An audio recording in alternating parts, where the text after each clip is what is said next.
Faction జోన్గా ఉండనో ఆ విధంగా కొల్లాపూరు ప్రాంతం, అచ్చంపేట ప్రాంతం, నాగర్ కర్నూలు ప్రాంతం ఇదంతా కూడా మళ్ళీ ఫ్యాక్షన్ జోన్గా మారే ప్రమాదం ఉన్నది అని చెప్పి మరి డీజీపీ గారికి మేము నలుగురం పోయి ప్రత్యేకంగా రిప్రజెంటేషన్ కూడా ఇవ్వడం జరిగింది.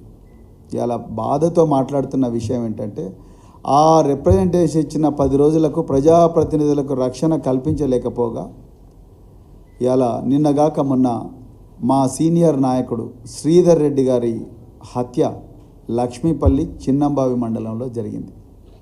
దీన్ని ఎట్లా అర్థం చేసుకోవాలి? ఇంకా సిగ్గుపడాల్సిన విషయం. ఈరోజు ఎందుకు ఈ మాట చెప్తున్నా అంటే ముఖ్యమంత్రి సాక్షాత్తు హోంమంత్రి ఈ రాష్ట్రానికి. ఒక ముఖ్యమంత్రి హోంమంత్రిగా ఉన్నప్పుడు శాంతి భద్రతలు ఏ విధంగా ఉంటాయి? ఒక్క క్రైమ్ జరిగిన వెంటనే 24 గంటలు నిందితుని పట్టుకోగలగాలి, లేకపోతే వాటి కోసం ప్రత్యేక బృందాలు మొత్తం 4 దిశలా పోవాలి, పోయి పట్టుకురావాలి, కనీసం ఇంటరాగేషన్ అన్న స్టార్ట్ కావాలి. ఇలా మర్డర్ జరిగి శ్రీధర్ రెడ్డి గారి మర్డర్ జరిగి 48 గంటలైనా ఇంతవరకు ఒక్క నిందితుడిని కూడా పట్టుకోలేదు. కనీసం తల్లిదండ్రులు, శ్రీధర్ రెడ్డి గారి తల్లిదండ్రులు 80 సంవత్సరాల వయోవృద్ధులు, పాపం వాళ్ళు చాలా ఓపెన్గా చెప్పారు, ఎలాంటి కల్మషం లేకుండా చెప్పారు. నా కొడుకు హత్యకు కారణం జూపల్లి కృష్ణారావు మనుషులే అని చెప్పారు. ఇదే వాళ్ళు ఇచ్చిన స్టేట్మెంట్. ఆ విషయాన్ని ఎఫ్ఐఆర్లో మేము బాధిత కుటుంబానికి సంబంధించిన వ్యక్తులు ఎఫ్ఐఆర్లో అంటే కంప్లైంట్ పోలీసులకు ఇచ్చిన కంప్లైంట్లో ఈ జూపల్లి కృష్ణారావు మనుషులే అని చెప్తే స్థానిక పోలీస్ అధికారులు ఈయన పేరు తీసేసి మాకు కంప్లైంట్ ఇవ్వండి సరిపోతుంది అని అంటున్నారు. అంటే పోలీసులా లేకపోతే కాంగ్రెస్ ఏజెంట్లా మీరు? అది ఒకవైపు అయితే, రెండో వైపు 48 గంటలైంది, ఇంతవరకు నిందితులు ఎవరో తెలియదు. మరి ఇది ఇంకొక వైపు అయితే జూపల్లి కృష్ణారావు గారు నిన్న డాక్టర్ మల్లు రవితో కలిపి ప్రెస్ మీట్ పెట్టిండ్రు. ప్రెస్ మీట్ పెట్టి ఆయన అంటాడు బాధితుడి క్యారెక్టర్ అసాసినేట్ చేస్తున్నాడు ఆయన. అంటే నువ్వు యాంటిసిడెంట్ వెరిఫికేషన్ కంపెనీ పెట్టుకున్నావు కృష్ణారావు, ఏ బేసిస్ మీద ఆయన క్యారెక్టర్ అసాసినేట్ చేసేస్తున్నారు మీరు? అంటే మీ నైతిక విలువలు ఏ విధంగా దిగజారినాయో చాలా క్లియర్గా అర్థమవుతున్నది. అంటే ఏ విధంగా మీరు ఆయన విషయాలు నేను చెప్పకూడదు, ఇంకా గ్రామంలో చాలా కక్షలు ఉన్నాయి, కార్పణ్యాలు ఉన్నాయి, ఆయన దందాలు చేసిండ్రు, ఇంకా ఎక్కువ చెప్తే అంటే ఆ చనిపోయిన బాధితుడి క్యారెక్టర్ని కూడా అసాసినేట్ చేసే నీచమైన స్థాయికి ఇవాళ మంత్రి జూపల్లి కృష్ణారావు గారు దిగజారిండ్రు. ఆయన ఎక్కడెక్కడ దందాలు ఉన్నాయి అవన్నీ మీరు చెప్తున్నారు కదా, మరి ఇవన్నీ కనుక్కోగలిగినప్పుడు ఆ నిందితులు ఎక్కడున్నారో చెప్పండి. నిందితులు మీరు దాచిపెట్టారు, మీకు ఆ సంస్కృతి ఉంది, నిందితులు దాచిపెట్టే సంస్కృతి. నిందితులను అరెస్ట్ చేయకుండా పోలీసులను అడ్డుకునే సంస్కృతి మీకే ఉన్నది, బీఆర్ఎస్ పార్టీకి ఎక్కడ లేదు. మా మాజీ శాసనసభ్యులు ఇప్పుడు మాట్లాడతారు, బీరం హర్షవర్ధన్ రెడ్డి గారు, ఆ సంస్కృతి మీకే ఉన్నది.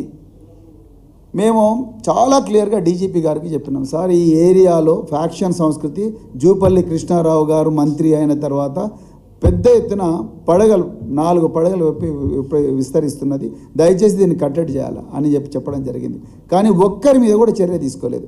మీకు ఒక్క చిన్న ఉదాహరణ చెప్తా. పెద్ద కొత్తపల్లి మండలంలో షెడ్యూల్డ్ కాస్ట్కు చెందిన యువకులను మే 13వ తారీఖు నాడు వాళ్ళు బీఆర్ఎస్ పార్లమెంట్ అభ్యర్థికి ఓటేసిండ్రని కసితోని జూపల్లి కృష్ణారావు గారు మనుషులు, కాంగ్రెస్ పార్టీ కార్యకర్తలు వీళ్ళందరూ కలిసి 20-25 మంది కలిసి ఆ దళిత యువకులను కొట్టడం జరిగింది. దాంట్లో బీజేపీ వాళ్ళు ఉన్నారు, తర్వాత బీఆర్ఎస్ వాళ్ళని అందరూ కలిసి కొట్టడం జరిగింది. ఓపెన్ బ్రాడ్ డే లైట్లో జరిగింది ఇది.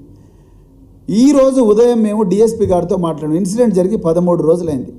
ఈరోజు ఉదయం డిఎస్పీ గారితో మాట్లాడితే ఇంతవరకు నిందితుల అరెస్టు జరగలేదు. SC/ST prevention of atrocities act 307 attempt to murder వాళ్ళందరికీ ఫ్రాక్చర్లు అయ్యి నాగర్ కర్నూల్ గవర్నమెంట్ జనరల్ హాస్పిటల్లో ట్రీట్మెంట్ తీసుకుంటున్నారు వాళ్ళు. ఇంతవరకు కూడా నిందితులు దొరకలేదు. ఇప్పుడు పోలీసు వాళ్ళు అంటారు సార్ ఊరిలో శాంతి పద్ధతులు బాగుండాలంటే కాంప్రమైజ్ చేయించాలని మాట్లాడుతున్నారు. అంటే ఇదేనా రేవంత్ రెడ్డి గారు మీరు హోంమంత్రిగా ఉండి మీ పోలీసులకు నేర్పింది? జూపల్లి కృష్ణారావు గారు మీరు ఎక్సైజ్ శాఖ మంత్రిగా ఉండి మీరు ఇదేనా, మరి జిల్లా ఇన్ఛార్జ్ మంత్రిగా ఉండి మీరు ఇదేనా మీ దగ్గర పనిచేస్తున్న పోలీసులకు మీ కార్యకర్తలకు అక్కడున్న వాళ్ళందరికీ కూడా అధికారులకు చెప్తున్నది? ఇంతవరకు కూడా అక్యూజ్ అరెస్ట్ కాలేదు. వాళ్ళు ఓపెన్గా తిరుగుతున్నారు. బాధితులు రోజు మాకు కాల్ చేస్తున్నారు, మాకు భయంగా ఉన్నది, ఎట్లా బతకాలి అని చెప్పేసి.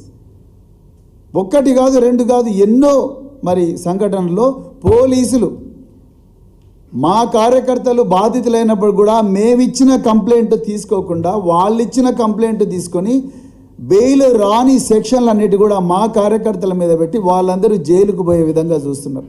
ప్రతి గ్రామంలో కూడా వీ హ్యావ్ డాక్యుమెంటరీ ఎవిడెన్స్. ప్రతి గ్రామంలో కూడా మా కార్యకర్తలను జైలుకు పంపించాలి, వాళ్ళని రోజు కండిషనల్ బెయిల్ వచ్చి రోజు పోలీస్ స్టేషన్ చుట్టూ తిరగాలి. కార్యకర్తలకు సంబంధించిన ట్రాక్టర్లు కానీ జేసీబీలు కానీ మోటార్ సైకిల్ కానీ ఏమన్నా ఉంటే వాటిని సీజ్ చేసి పోలీస్ స్టేషన్లో పెట్టుకోవాలి. మేము కంప్లైంట్ ఇస్తేనేమో ఆ కంప్లైంట్ రిజిస్టర్ అయ్యారు, కనీసం అక్నాలెడ్జ్మెంట్ కూడా ఇవ్వని పరిస్థితి. అంటే అరాచక పరిస్థితి ఇవాళ కొల్లాపూర్ నియోజకవర్గంలో ఉన్నది. మరి కొల్లాపూర్ నియోజకవర్గం మరి రాష్ట్రంలో 119 నియోజకవర్గాలు ఉన్నాయి. ఓన్లీ కొల్లాపూర్లో ఎందుకు జరుగుతుంది? Because the minister is a hard core factionist.